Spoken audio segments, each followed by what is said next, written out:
New York State wants more people to know about the risk for traumatic brain injuries among survivors of domestic and sexual violence. Most Buffalo's Kelly Dudzik is joining us now with more about a new awareness campaign for healthcare workers. Kelly. Yeah, Kate, and this is Traumatic Brain Injury Awareness Month, and both the State Department of Health and the Office for the Prevention of Domestic Violence want healthcare workers to start screening survivors of domestic violence for traumatic brain injuries. Earlier this month, the leaders of those agencies sent a letter to healthcare providers across the state asking them to specifically screen patients who report or are suspected survivors of domestic and sexual violence for traumatic brain injuries. They sent them screening questions and assessment tools.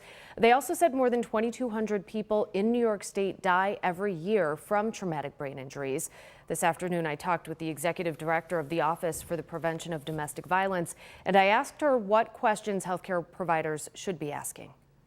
I think the questions are around the symptoms that they might be having around headaches and vomiting and those types of things that indicate a traumatic brain injury. You know, we often do those types of screenings when somebody has a sports injury, but when somebody comes in to an office for their annual physical, we're asking, are they safe at home? And we may be asking if they have headaches, and we have to make the connection between those types of questions being asked.